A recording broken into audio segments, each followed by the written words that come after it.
Assalamualaikum warahmatullahi ta'ala wabarakatuh.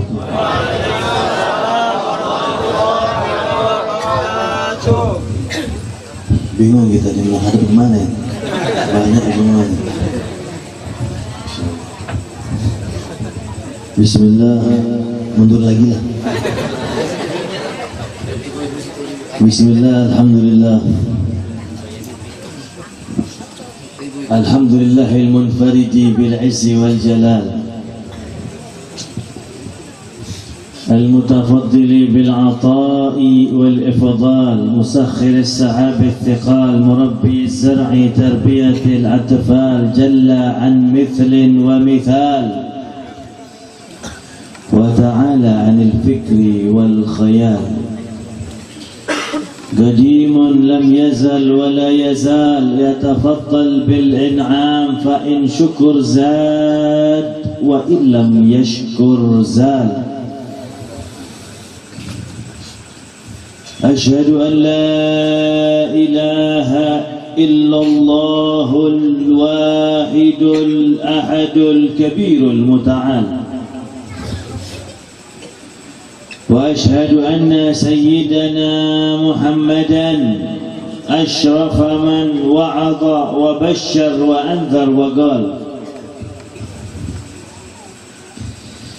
اللهم صل وسلم على سيدنا محمد صاحب التاج والمعراج والبرق والعلم، ودافع البلاء والوباء والمرض والألم، جسمه طاهر مطهر معظم معطر منور، من اسمه مكتوب مرفوع موضوع على اللوح والقلم، شمس الضحى بدر الدجى نور الهدى مصباح الظلم، سيد الكونين وشفيع الثقلين، سيدنا محمد بن عبد الله بن عبد المطلب بن هاشم، سيد العرب والعجم، نبي الحرمين، محبوب عند رب المشرقين والمغربين.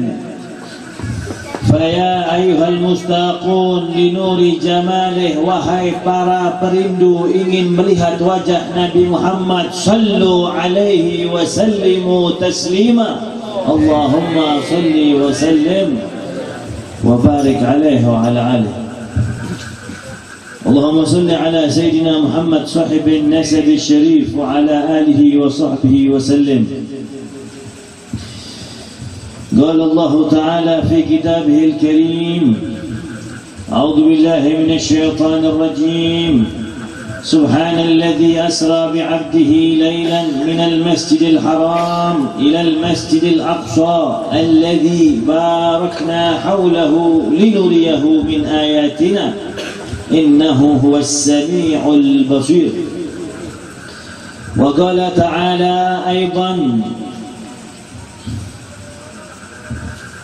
وما كان الله ليعذبهم وأنت فيهم وما كان الله معذبهم وهم يستغفرون. وقال حبيبنا محمد: كل أمتي يدخلون الجنة إلا من أبى. وقيل: من يأبى يا رسول الله؟ من أطاعني دخل الجنة ومن عصاني فقد أبى. وقال أيضا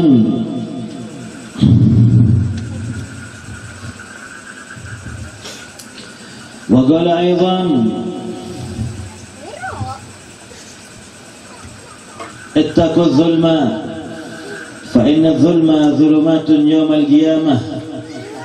وقال أيضا: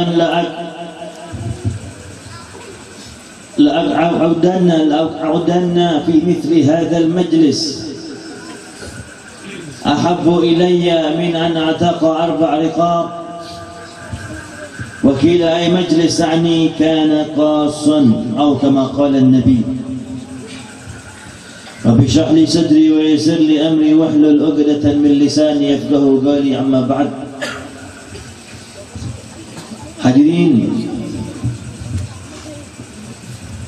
hadirat muslimin muslimat yang dirahmati Allah. Allahumma iftah bainana wa baina qawmina bil haqq wa anta khairul fatihin. Amin. Yang saya muliakan para habaib, para orang-orang tua kita yang tidak bisa saya sebut nama beliau-beliau, bukan berarti tidak menghormati, karena memang tidak tahu namanya, baru berjumpa sekarang. Mudah-mudahan ini perjumpaan yang pertama dan berlanjut insyaallah. Dan tidak lupa juga kepada khadimul majlis, akhina fillah walillah, guru kita bersama Ustadz Yasin. Semoga Allah berikan kepada Sidin dan kita seberataan kemudahan dalam segala hajat, menjadikan anak-anak kita anak-anak yang soleh solehah. Mudah-mudahan kita yang punya hutang segera terlunasi hutangnya, dan mudah-mudahan kita semuanya yang berhadir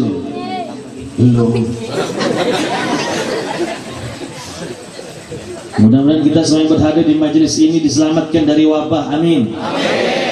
Kampung kita, daerah kita dan seluruh Indonesia. Amin, amin ya rabbal alamin, dan seluruh negara kaum muslimin.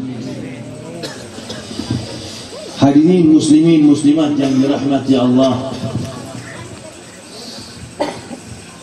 ulun yakin majlis Isra Mi'raj malam ini bukan yang pertama buat pian seberata. Insyaallah pian pernah hadir di majlis-majlis yang lain. Ulun juga demikian. Ulun sejak haulan gurus kumpul sampai sekarang belum bulik-bulik karena hadir majlis Isra Mi'raj di Banjarmasin, di Pelihari, di Martapura dan sekitarnya. Artinya memang ini majlis yang istimewa. Nabi bersabda, tadi dikutip di depan oleh ulun, la'an aqudanna fi mithli hadzal majlis ahabbu ilayya min an a'taqa 4 riqab.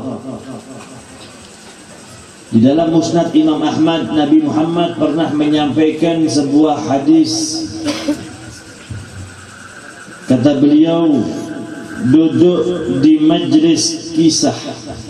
Ini kan majlis kisah ya? Iya kan? Ini kan majlis kisah, kisah tentang peristiwa Isra Mi'raj. Duduk di majlis kisah lebih saya senangi, lebih saya sukai daripada memerdekakan 4 ikung budak, membebaskan 4 ikung budak. Coba kita pahami ini hadis. Kenapa kita hanya duduk di majelis kisah, tapi Nabi lebih senang kepada kita dibanding andai kata ada di luar sana orang yang menginfakkan hartanya untuk membeli budak, kemudian dia merdekakan 4 orang budak. Nabi lebih senang duduknya kita di sini. Kenapa? Kan timbul pertanyaan kan ya? Kenapa? Banyak jawabannya akan kita bisa sampaikan. Di antaranya Nabi Muhammad ini paham sekali, Bapak. Nabi Muhammad ini sangat tahu keadaan umatnya. Nabi Muhammad ini sangat paham keadaan umatnya, bahwasanya mayoritas umat beliau bukan orang yang berduit. Sebab memang harganya budak itu bukan harga yang murah. Ya, kalau diperkirakan mungkin satu budak ratusan juta. Katakanlah kita ambil bulatnya 100 juta saja. Mampu dia mengeluarkan uang 100 dikali 4 berapa? Berapa? 100 dikali 4. Kopinya miring hijaunya. 100 juta dikali 4 berapa? Cepet, jangan lama-lama. Habis waktunya. 100 kali 4, 400 juta. Mampu dia. Setiap ada majelis Isra Mi'raj, ulun gak ada hadir, ulun akan mengeluarkan 400 juta. Misalnya, ada gak ada? Memang jangankan walaupun ada, walaupun melihat walaupun pun jangankan punya, melihat mungkin kita belum pernah uang 400 juta. Karena memang Nabi tahu mayoritas umat beliau bukan orang-orang yang berduit. Kelihatan wajahnya. Mayoritas, walaupun ada juga yang berduit, nggak tahu sembunyi di mana. Allahumma shalli ala Muhammad. Jawaban yang pertama karena Nabi paham mayoritas umat beliau bukan orang-orang yang berduit. Dan yang kedua, kalaupun ada orang yang berduit dan dia memang orang yang dermawan, sulit juga akan mencari budak di zaman ini, ya kan? Kalau dahulu zaman Nabi karena sering terjadi perang, ketika perang yang kalah jadi tawanan dan diperjualbelikan. Nah sekarang peperangan sudah tidak ada. Walaupun kita punya uang miliaran, mau beli budak kemana kita? Kecuali nanti akhir zaman nanti, ketika Imam Mahdi sudah memimpin kaum muslimin akan melawan semua kezaliman, musuh-musuh Islam semuanya, Amerika dan sekutunya, Yahudi dan sekutunya, komunis dan sekutunya, seluruh dunia kita akan lawan dan di bawah kepemimpinan Imam Mahdi. Kata Rasulullah, nanti akhir zaman akan keluar daripada keturunanku yang namanya sama dengan namaku dan nama abahnya sama dengan nama abahku, Muhammad bin Abdullah, atau yang lebih dikenal dengan Imam Mahdi. Nah, kalau nanti banyak nanti tawanan. Itu jawaban pertama. Jawaban pertama memang Nabi faham mayoritas umat beliau bukan orang yang kaya. Yang kedua, belum tentu budak selalu ada di setiap zaman, ya kan? Dan yang ketiga, kalau kita membebaskan budak, kebaikannya hanya satu nilainya. Apa? Ya hanya membebaskan budak saja. Itu pun kalau budak yang kita bebaskan dia termasuk orang ahli ibadah. Kalau nggak ada transferan pahala lagi kita. Tapi ketika kita hadir di majlis ilmu, di majlis Isra Mi'raj tentang kisah perjalanan yang super istimewa ini, akan melahirkan tidak hanya satu kebaikan, bahkan banyak kebaikan. Ya kita. Ketika kita berjumpa di dalam majlis seperti ini, melihat saudaranya, kita sambil menampakkan wajah senyum, berpahala sudah. Nanti sahibul bait, orang-orang kampung di sini memberikan santapan jasmani kepada dia, berpahala lagi sudah. Dua kebaikan. Ketika ketika kita mendengarkan nasihat-nasihat tentang ketakwaan kepada Allah, tentang semangat ibadah, tentang bagaimana akhlak Rasulullah, sehingga kita terdorong untuk mengikutinya, akan banyak melahirkan nilai kebaikan. Pahami ya? Kenapa beliau lebih senang majlis-majlis seperti ini? Karena majlis seperti ini akan banyak memunculkan kebaikan-kebaikan. Allahumma shalli ala Muhammad. Hadirin muslimin muslimat yang dirahmati Allah. Itu yang pertama. Yang kedua, peringatan Isra Mi'raj Nabi Muhammad SAW memiliki banyak hikmah.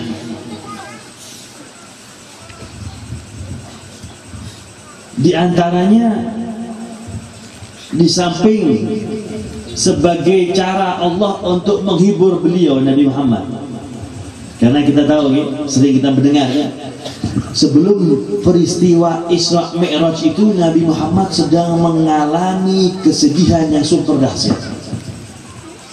Kenapa? Karena beliau ditinggal oleh istri tercinta yang selalu mendukung dakwah beliau, Sayyidah Khadijah. Belum kering kuburan Sayyidah Khadijah, ditinggal kembali oleh Abu Thalib, paman beliau yang juga mendukung dakwah beliau, sehingga beliau sangat sedih ketika itu. Dan Allah nggak tega melihat kekasihnya sedih. Nabi Muhammad kan Habibullah, kekasih Allah. Nggak mungkin kekasih akan membiarkan kekasihnya. Akhirnya Allah mengutus malaikat Jibril untuk mengundang Nabi Muhammad untuk diajak berjumpa dengan Allah Rabbul Alamin. Sekaligus hikmah yang lain untuk menerima daripada amanah yang paling agung, yang paling besar dalam syariat kita, agama Islam, yaitu ibadah sholat 5 waktu. Tapi sebelum ke perjalanannya, kita akan kembali dulu memperhatikan beberapa kejadian-kejadian sebelum beliau berangkat. Kok banyak nunduk semua ya? Jangan, kalau biar nunduk gitu kita yang ceramah juga lemas juga. Dan harusnya depannya harus orang-orang yang segar. Kalau gak ada pengaruh sama kita, nah. Makanya lu kadang-kadang anak kecil yang suruh duduk sih. Walaupun kadang-kadang ramai juga, minimal nggak ada yang ngatur. Sebelum peristiwa Isra Mi'raj itu, Nabi Muhammad kan dibedah dadanya, ya kan? Sering kan kita mendengar. Bahkan pembedahan dari Nabi itu terjadi 4 kali. Yang terakhir adalah sebelum perjalanan Isra Mi'raj Nabi Muhammad. Ketika itu beliau direbahkan sama malaikat Jibril. Kemudian malaikat Jibril membedah dada beliau, kemudian mengambil bagian hati beliau, kemudian dikeluarkan oleh malaikat Jibril, disiram dengan air Zam-Zam.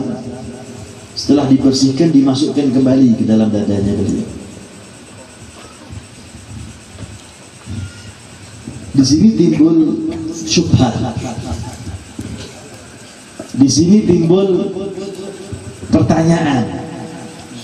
Coba kalian pahami sekarang. Kenapa Nabi Muhammad kok perlu dibersihkan hatinya?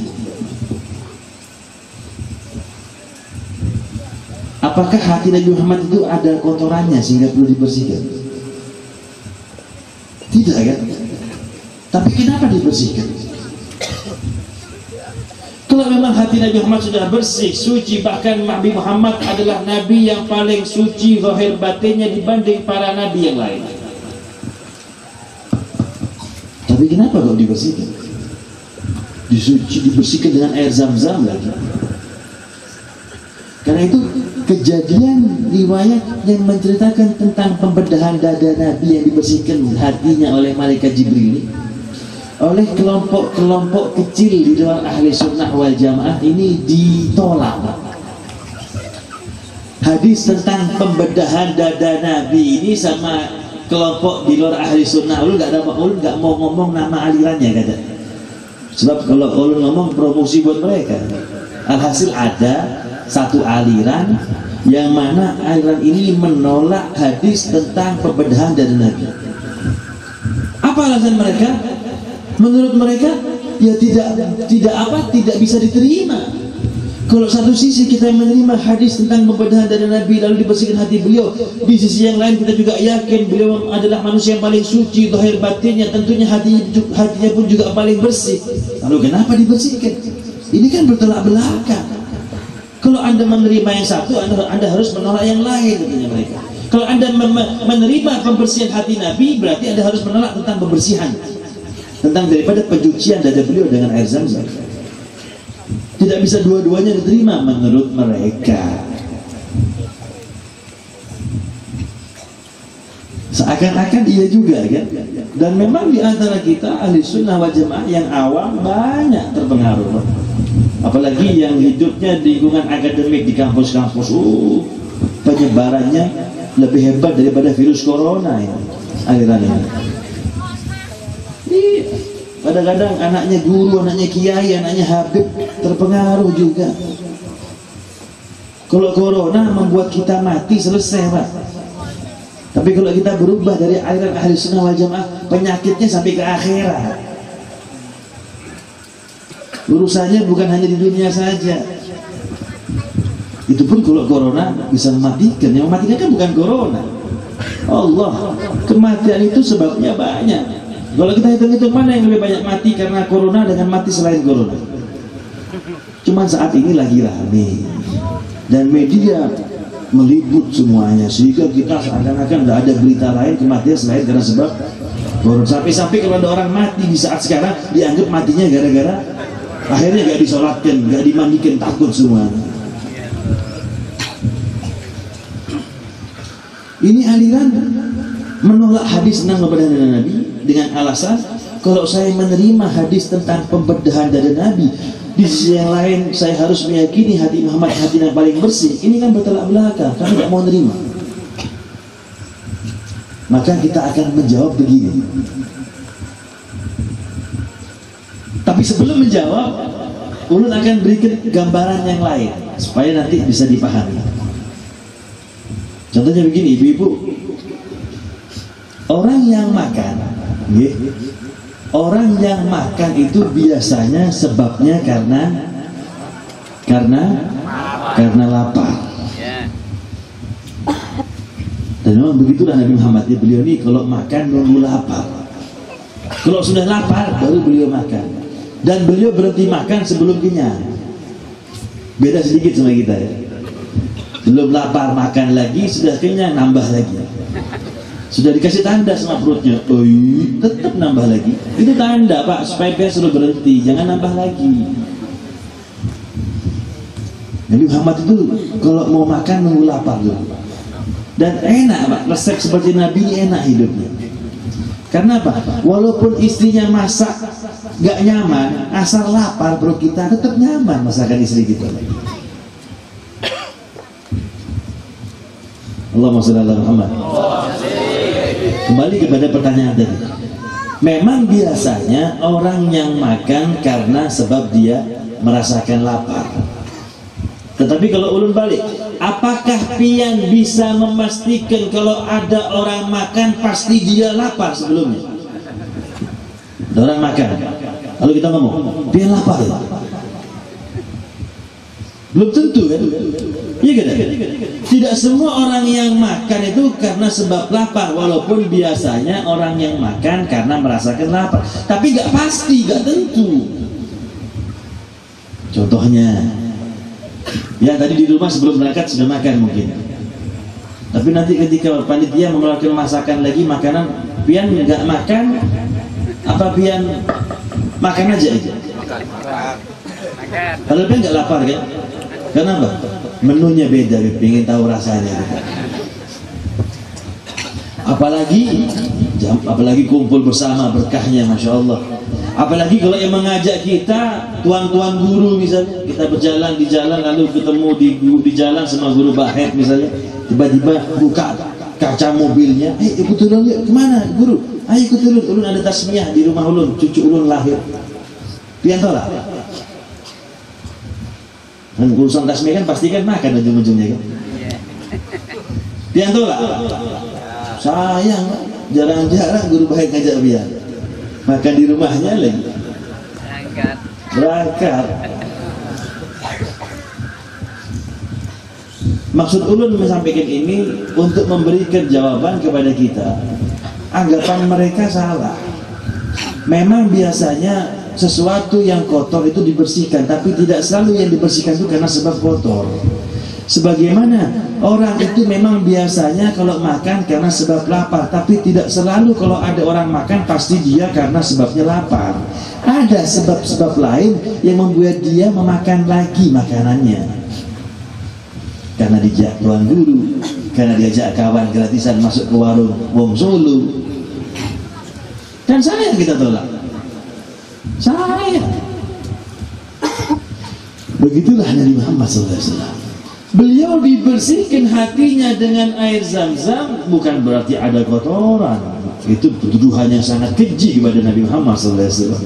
Memang mereka niatnya ingin mensucikan Nabi, tapi sebenarnya keliru, bumerang akhirnya.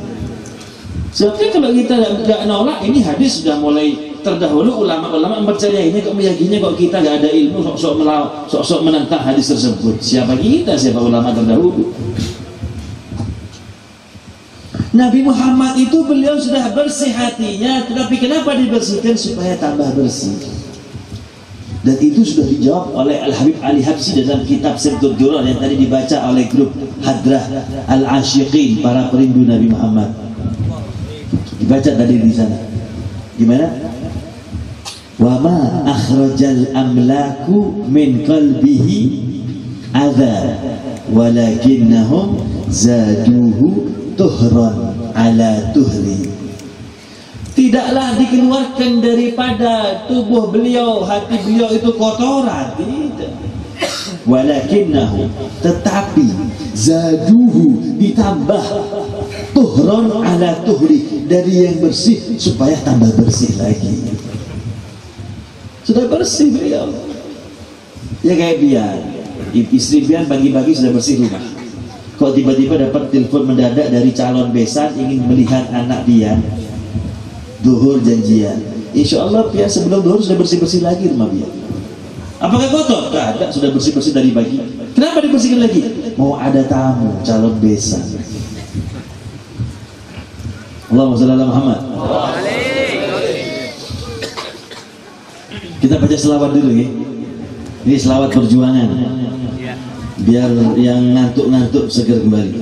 Karena sebab tadi Ustadz Yasin ngabari saya disuruh ceramah 3 jam minimal. Jadi makanya biar seger, ayo kita selawat dulu. Ya Nabi salam alaika, ya Rasul salam alaika, ya Habib salam alaika, salawatullah alaika. Monggo. Ya Nabi salam alaika, ya Rasul salam alaika, ya Habib salam alaika, salawatullah alaika. Keliru, nadanya keliru. Nadanya tinggi terus. Ya Nabi salam alaika, ya Rasul salam alaika, ya Habib salam alaika, salawatullah alaika, ya Nabi salam alaika. Wahai Nabi Muhammad, salam sejahtera bagimu Nabi. Wahai utusan Allah, salam sejahtera bagimu. Wahai kekasih Allah, salam sejahtera bagimu. Semoga salawat Allah tercurah atasmu. Anta syamsun, anta badrun, anta nurun fawqa nuri, anta iksirun wa ghali, anta misbahus suduri. Ya Nabi salam. Wahai Nabi Muhammad, salam sejahtera bagimu Nabi. Wahai utusan Allah, salam sejahtera bagimu. Wahai kekasih Allah, salam sejahtera bagimu. Semoga salawat Allah tercurah atasmu. Wakrimil arwaha minna biliqa khairil anami, wablighil mukhtar anna min salatin wa salami. Ya Nabi salam alaika, ya Rasul salam alaika, ya Habib salam alaika, salawatullah alaika. Ya Nabi salam alaika, ya Rasul salam alaika. Assalatu wassalamu alaika ya Rasulullah. Assalatu wassalamu alaika ya Habib Allah. Laqad taqat khilatuna adrikna ya Rasulullah. Sallallahu ala Muhammad, sallallahu alaihi wasallam, sallallahu ala Muhammad, sallallahu alaihi wasallam, sallallahu ala Muhammad. Assalatu wassalamu alaika ya Rasulullah. Laqad taqat khilatuna adrikna ya Rasulullah. Adrikna ya Rasulullah. Adrikna ya Rasulullah.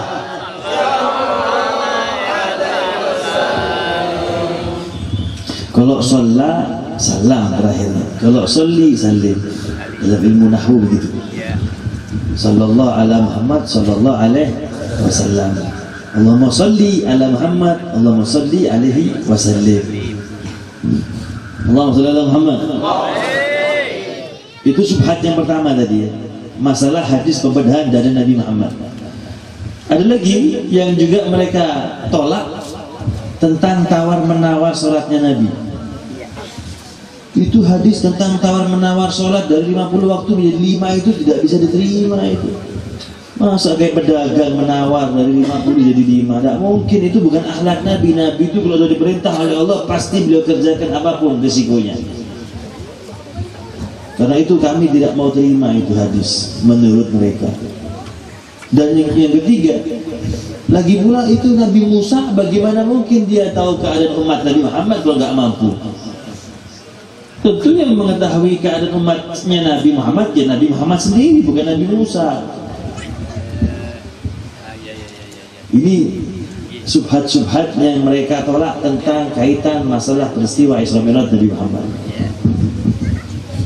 Maka kita akan jawab begini, Bapak, Ibu-ibu, adik-adik sekalian.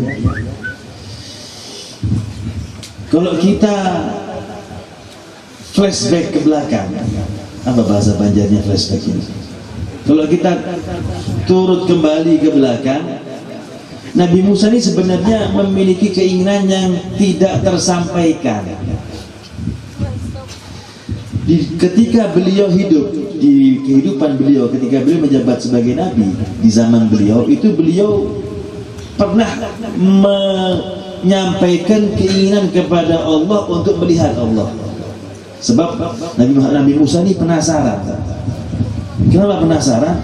Beliau ini kan kalimullah, Nabi yang bisa bercakap-cakap langsung dengan Allah. Dan beliau ketika sudah melaksanakan percakapan dengan Allah itu, beliau menikmati sesuatu kelezatan yang begitu lezat. Dan beliau berpikir, aduh, kalau bercakap-cakap dengan Allah saja begitu nikmat, begitu lezat, bagaimana ya kalau ulun bisa berhadapan langsung dengan Allah? Pasti lebih nyaman lagi. Sehingga ketika itu Nabi Musa menyampaikan keinginannya, arini anzur ilaik, ya Allah, aku ingin melihatmu ya Allah. Nabi Musa ingin melihat Allah karena penasaran. Kalau mendengar saja nikmat, apalagi melihat langsung. Allah kasih izin sama Nabi Musa. Tapi Allah memberikan syarat begini, Nabi Musa, pian kalau ingin melihat ulun, bahasa kita ya, itu lihat itu gunung Tursina. Itu gunung kalau dia tetap di tempatnya, mungkin kau bisa melihat aku. Tapi ketika Allah bertajalli, itu gunung hancur, Pak. Dan apa yang terjadi kepada Nabi Musa? Wa kharra Musa sa'iqa. Nabi Musa pingsan. Nabi Musa siup kada kuat. Nabi Musa ingin melihat Allah, dikasih kesempatan, tapi ternyata nggak mampu Nabi Musa, Pak. Nah, ketika peristiwa Isra Mi'raj Nabi Muhammad, ketika beliau dari Mekah menuju ke Masjidil Aqsa di Palestina, itu namanya Isra. Sedang Mi'rajnya adalah dari Masjidil Aqsa di Palestina terus naik ke langit 1, kedua, sampai ke 7, sampai ke Baitul Ma'mur, terus berjumpa dengan Allah. Itu Nabi Musa ketika berjumpa dengan Nabi Muhammad di langit ke-6, atau dalam riwayat yang lain ke langit ke-5, itu Nabi Musa sebelum Nabi Muhammad berjumpa dengan Allah, beliau melihat wajah Nabi Muhammad begitu indah. Setelah Nabi Muhammad berjumpa dengan Allah membawa amanat 50 waktu sholat, lalu Nabi Musa melihat kembali wajah Nabi Muhammad, kok lebih indah. Nabi Musa nyantol, oh ini jangan-jangan karena sebab setelah berjumpa dengan Allah ini semakin terang cahayanya, semakin indah wajah Nabi Muhammad, semakin mempesona daripada Nabi Muhammad. Wah, ditahan sama Nabi Musa, dicari-cari alasan. Paling tidak bahasanya kita begini, kalau kita nggak pernah berjumpa dengan orang-orang yang soleh, paling tidak berjumpa dengan orang yang pernah berjumpa dengan orang soleh. Ulun memang kemarin dulu waktu hidup-hidupnya agak mampu berjumpa dengan Allah, paling tidak sekarang ulun kesempatan untuk melihat orang yang pernah berjumpa langsung dengan Allah. Sehingga Nabi Musa memperlambat daripada Nabi Muhammad untuk turun ke bumi untuk menikmati wajah Nabi Muhammad, sambil beralasan terlalu berat sholat buat umat dia 50 waktu Muhammad. Jadi bahasanya kita mengambil kesempatan Nabi Musa ini. Nabi Musa ini mengambil kesempatan untuk memandang wajah Nabi Muhammad, sehingga Nabi Musa memerintahkan kepada Nabi Muhammad, Muhammad, kau minta kepada Allah. Nabi Muhammad memang Nabi yang pemalu, cuman karena didorong oleh Nabi Musa untuk minta pengurangan lagi, beliau akhirnya naik lagi, turun lagi, kurangi 5. Berapa yang dapat berapa? Dapat 45. Terlalu berat masih. Itu Nabi Musa, Pak. Ketika Nabi Muhammad turun yang ketiga kalinya, 2 kali berarti ya, 2 kali. Itu Nabi Muhammad wajahnya lebih indah lagi daripada yang kedua. Ini yang ketiga, perjumpaannya ketiga kan berarti lebih indah, Pak. Kalau kita mau kasih nilai, andai kata sebelum bertemu Allah itu nilainya 8, ketika berjumpa yang pertama terus turun itu naik nilainya 8,5. Itu ketika turun lagi naik 9. Artinya semakin indah, semakin cemerlang wajah Nabi Muhammad ketika itu. Nabi Musa semakin penasaran, semakin tidak ingin cepat-cepat berpisah dengan Nabi Muhammad SAW. Minta pengurangan lagi biar Nabi Muhammad, terlalu berat buat umat dia. Naik lagi Nabi Muhammad sampai dikurangi jadi 5. Setiap berjumpa dengan Allah turun kembali, semakin indah wajah Nabi Muhammad SAW. Jadi justru tawar-menawar salat ini untuk menunjukkan kepada hamba-hamba Allah, Nabi Muhammad adalah Nabi yang paling tinggi derajatnya. Nabi Musa loh sekali gak mampu, Nabi Muhammad bolak-balik berjumpa dengan Allah. Itu maksud hikmahnya di situ. Bukan berarti Nabi Muhammad ingin menawar-menawar seperti tawarnya pedagang sama pembeli, tidak. Sekaligus untuk menunjukkan betapa dekatnya Nabi Muhammad dengan Allah Subhanahu wa taala. Iya kan? Kalau kita masuk ke ruang gubernur, di kantor gubernur, mungkin kita supan, atau jangankan supan, bahkan kita sebelum masuk ditahan sama atidannya. Tapi kalau istrinya gubernur, boleh tidak masuk bebas? Bebas. Orang-orang dekat gubernur nggak pakai protokol, nggak pakai birokrasi yang ruwet, Pak. Itulah gambaran Nabi Muhammad dengan Allah. Bolak-balik bahasanya orang Jawa. Allahumma sholli ala Muhammad. Terjawab ini. Jadi kenapa beliau sampai bolak-balik untuk menunjukkan hikmahnya adalah betapa tingginya Nabi Muhammad dibanding magam nabi-nabi yang lain. Allahumma sholli ala Muhammad. Hadirin yang dirahmati Allah, dari semua peristiwa yang ada, yang terdapat di dalam perjalanan Isra Mi'raj Nabi Muhammad yang begitu super dahsyat itu, ternyata beliau sebelum pulang dikasih oleh-oleh sama Allah Subhanahu wa taala. Kalau ada orang saudara kita berangkat umroh atau haji, selain kita mengharapkan oleh-olehnya, juga doanya kan ya. Dan kita juga, Nabi Muhammad ketika perjalanan Isra Mi'raj, Nabi Muhammad juga bawa oleh-oleh buat kita. Oleh-olehnya adalah sholat 5 waktu. Karena itu malam hari ini sebenarnya sebagai ulang tahunnya sholat. Kalau kita punya anak ulang tahun, kita akan buat dia bahagia kan? Kita akan belikan sesuatu yang memang dia harapkan selama ini. Dan saat ini ulang tahunnya salat. Mari Bapak bahagiakan salat kita, reksa daripada salat kita, apa kekurangan daripada salat-salat kita. Hanya ibadah salat saja yang Allah berikan secara langsung kepada Nabi Muhammad tanpa perantara malaikat. Ini coba perhatikan.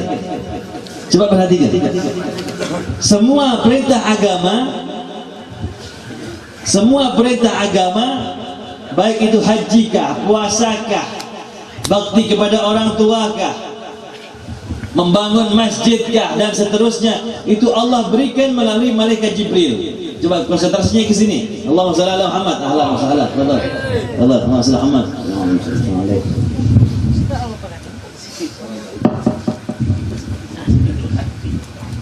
Allahumma shalli ala Muhammad.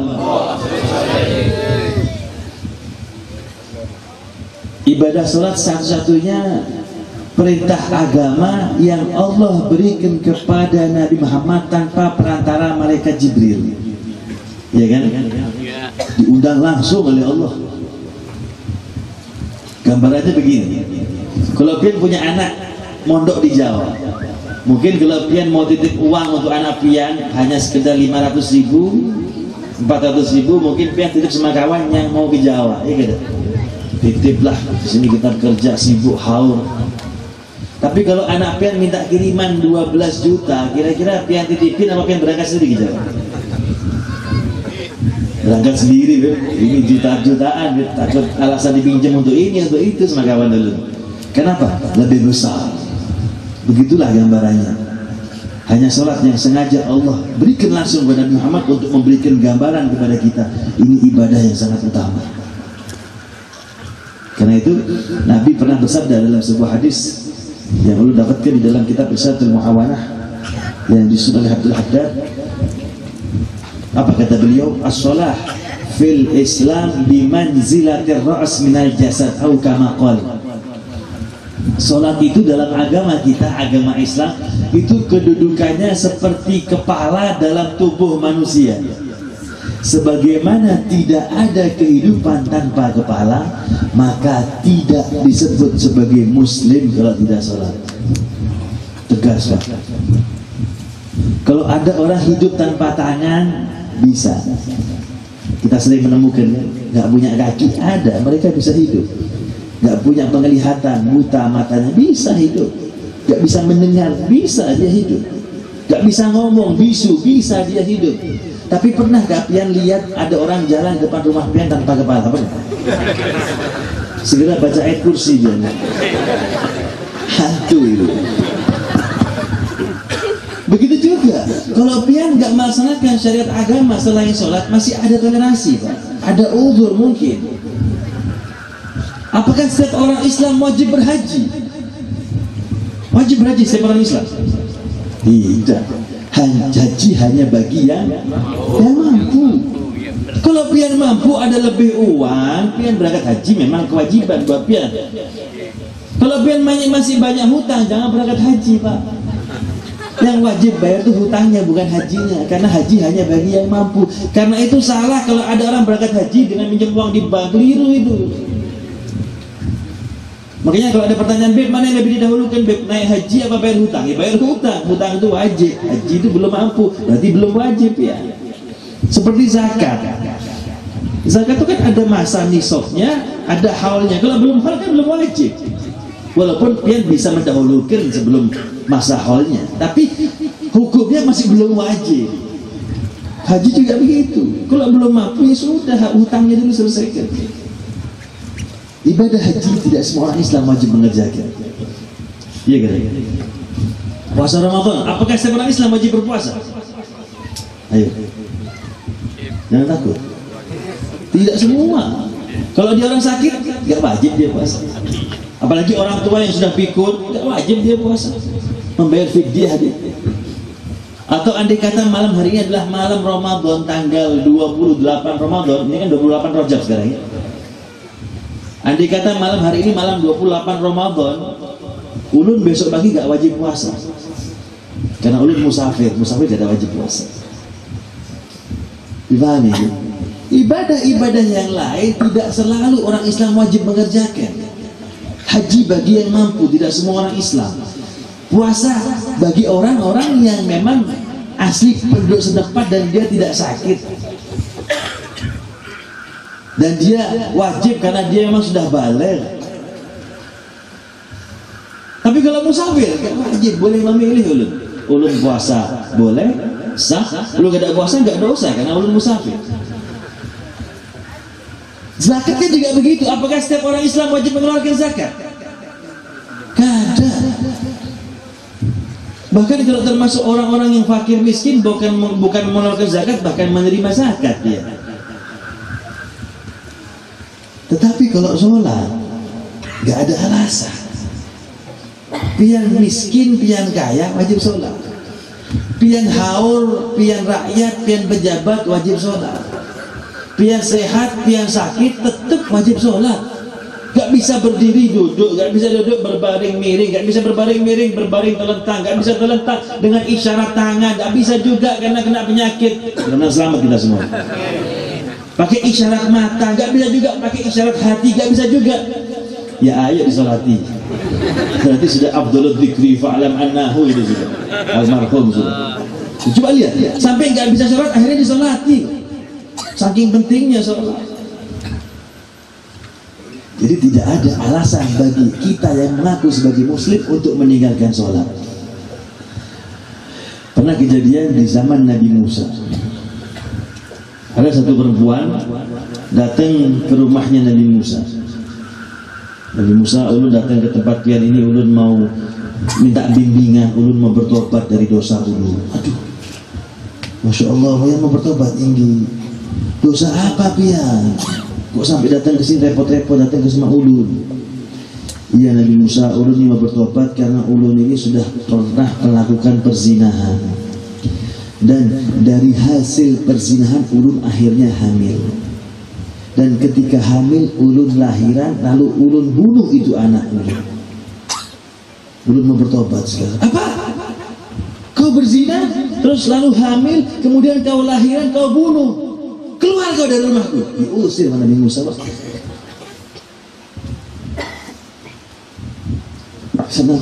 Sama Nabi Musa diusir.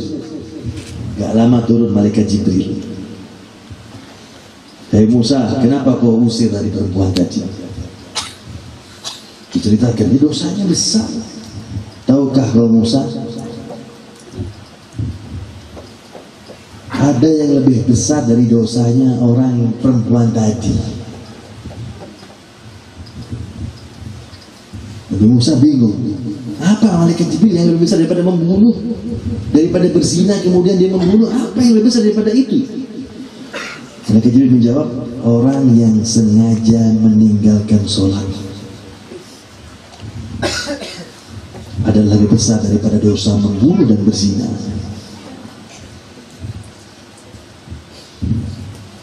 Karena itu sengaja, orang yang sengaja meninggalkan sholat berarti dia telah mendaftarkan namanya di pintu api neraka. Gak ada alasan untuk kita meninggalkan sholat, gak ada alasan. Nabi Muhammad bahkan menjelang wafatnya beliau, ketika beliau gak mampu untuk menjadi imam, menyuruh Abu Bakar jadi imam, beliau tetap sholat. Lalu ada orang-orang akhir zaman yang ngaku sudah wali, sudah mukasyif, sudah kasaf, sudah keramat, gak perlu sholat. Dulu gak usah sholat dulu. Itu yang belum, yang sholat itu kan orang-orang yang belum kenal Allah, belum ma'rifat sama Allah. Kalau Allah sudah ma'rifat gak perlu sholat.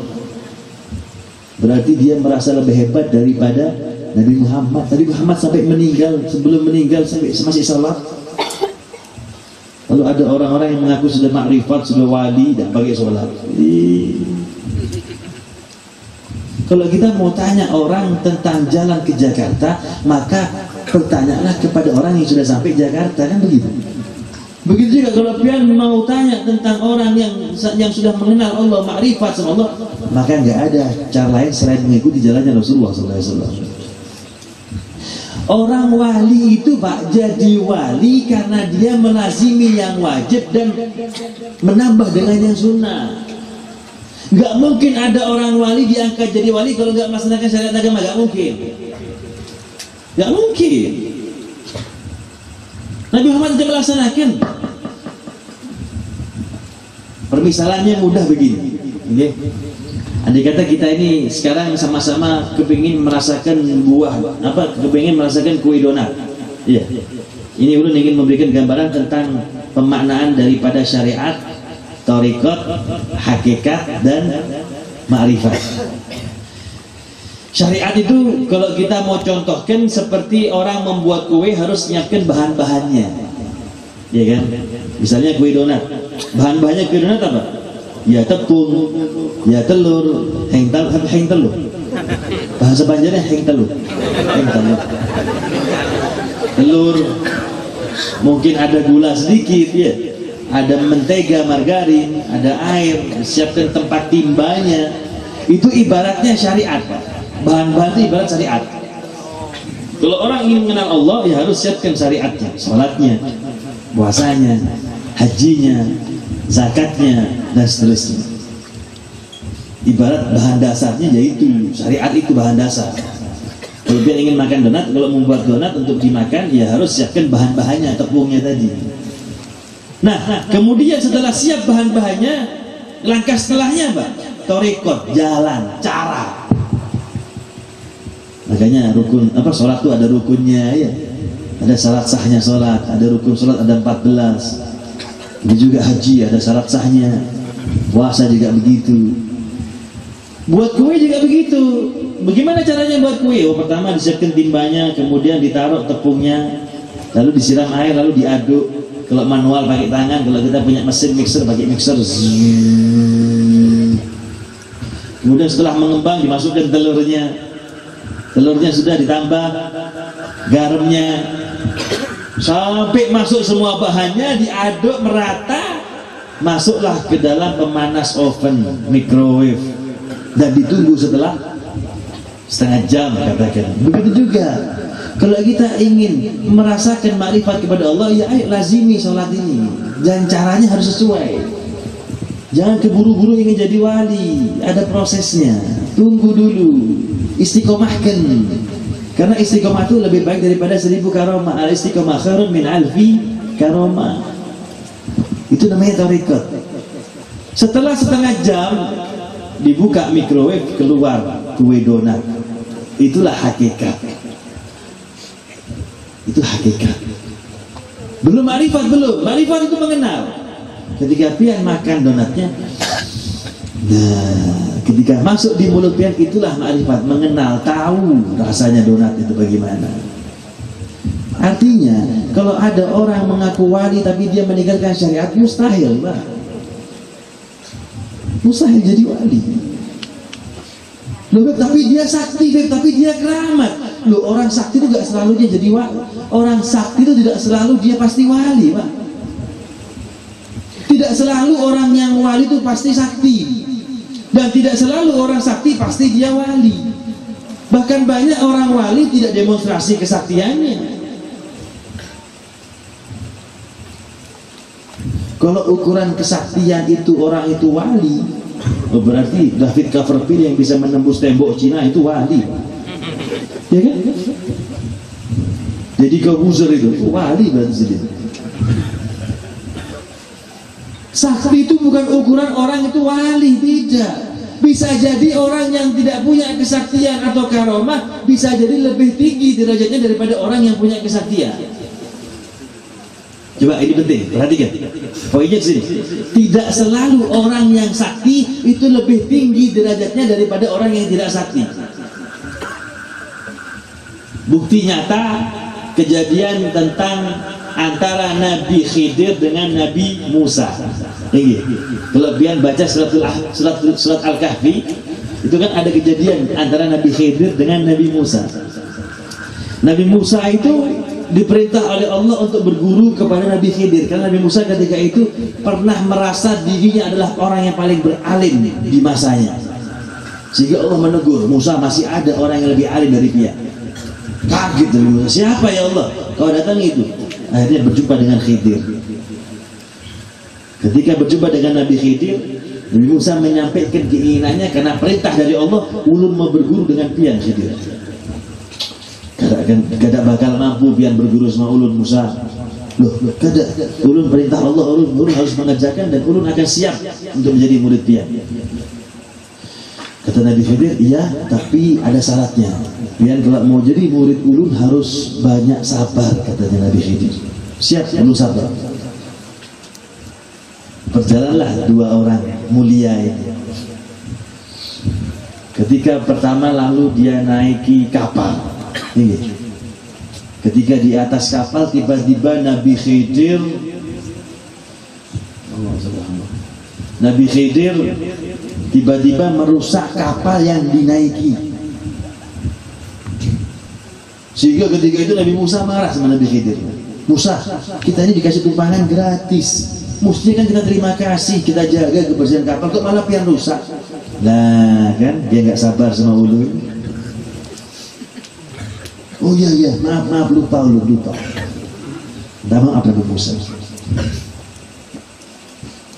Setelah sampai ke pulau sebelah, Baru turun dari kapal kok tiba-tiba ada anak kecil langsung di smackdown sama Nabi Musa, Nabi Khidir. Kalau bahasanya kita dibanting, Pak, langsung mati di tempat. Tuh, Nabi yang banting. Kalau sampai yang banting belum tentu mati. Nabi yang banting. Komentar lagi Nabi Musa. Khidir, ini anak kecil, gak punya dosa, kenapa pian bunuh? Lah, gak sabar. Lupa. Mungkin minta maaf.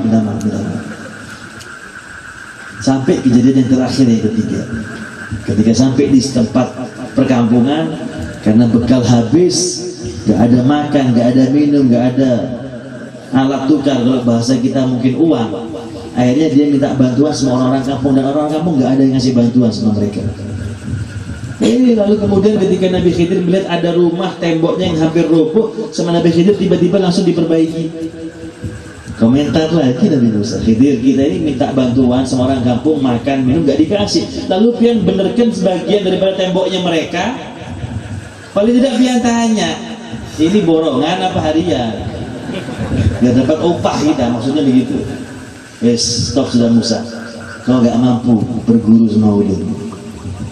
Akhirnya diceritakan kan sebab alasannya kenapa. Ya, adapun yang pertama, aku hancurkan kapal, aku rusak sebagian kapal itu karena orang yang punya kapal ini tinggal di daerah yang mana rajanya zalim, suka merampas kapal rakyatnya yang bagus-bagus. Karena itu aku rusak agar tidak dirampas. Adapun yang kedua, aku bunuh anak kecil itu karena aku dapat ilham dari Allah. Ini anak ketika besar akan menjadi anak yang durhaka kepada orang tuanya. Karena itu aku bunuh, sehingga orang tua nanti ketika punya anak jadi anak-anak yang soleh. Adapun yang ketiga, ketika aku perbaiki tembok rumah, salah satu di rumah orang-orang kampung itu, karena ini rumah sebenarnya bukan punya orang kampung yang dolim, ini punya anak yatim kecil. Ada dua, dia rumah ini punya anak yatim dua, yang mana di balik tembok ini ada peninggalan orang tuanya, simpanan harta karun kalau bahasa kita. Dan ini kalau gak ulun perbaiki temboknya, akhirnya orang-orang kampung tahu, kampung sini, ya kampung yang di sana maksudnya, kalau tahu ini ada harta karunnya, diambil sama orang kampung. Akhirnya anak yatim ini gak bisa menikmati. Coba hikmahnya apa? Kisah ini, Nabi Musa kalah kasar dengan Nabi Khidir, ya kan? Padahal kedudukan Nabi di antara Nabi Khidir dan Nabi Musa jauh lebih tinggi Nabi Musa. Bahkan Nabi Musa termasuk Nabi Ulul Azmi, ya. Kan ada 5 Nabi Ulul Azmi, ya. Nabi Musa, Nabi Isa, Nabi Ibrahim, Nabi Nuh, dan Nabi kita Muhammad SAW. Tentu Nabi 5 ini lebih mulia daripada Nabi-Nabi yang lain. Sedangkan Nabi Khidir bahkan ulama berbeda pendapat. Ada yang mengatakan beliau memang Nabi, ada yang mengatakan beliau bukan Nabi, orang soleh saja. Tapi kenapa di sini kok Nabi Khidir lebih sakti? Itulah, tidak selalu orang yang lebih sakti itu lebih tinggi derajatnya di sisi Allah. Belum tentu, Pak. Karena itu kita kalau menilai orang lain jangan melihat saktinya, jangan melihat karena kasyafnya, jangan. Bahkan kalau zaman sekarang ini para aulia itu malah lebih menyembunyikan kewaliannya, Pak, dibanding teman-teman zaman dahulu. Sebabnya apa? Kalau orang-orang dahulu itu orangnya menurut-nurut, Pak. Dan kalau ketemu orang tuan-tuan guru, ketemu ulama, ketemu habaib, orang-orang itu kalau minta doa, apa doanya? Beb doain, Beb, ulun punya anak supaya jadi anak soleh. Beb doain, Beb, ulun punya pondok pesantren supaya makmur. Beb doain, Beb, ulun hatinya bersih. Tapi orang sekarang apa? Kalau ketemu dengan tuan guru, ketemu habaib, Beb doain, Beb, rumah ulun supaya lekas laku, Beb. Beb doain, Beb, mobil ulun mau dijual, Beb, biar lekas laku, Beb.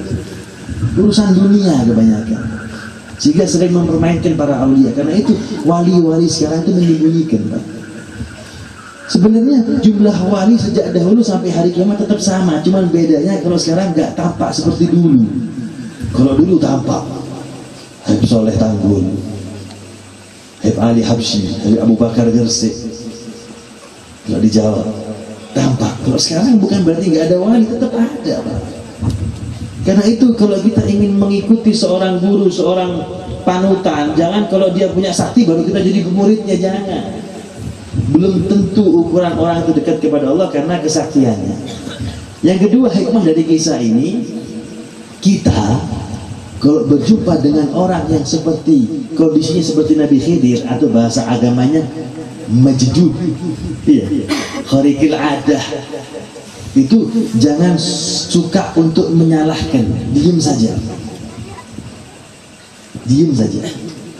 dan tetap hormati.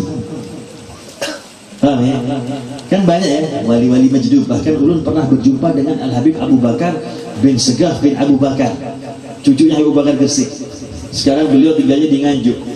Itu Sidin majdud, Pak. Gak pernah pakai baju, cuma sarungan aja.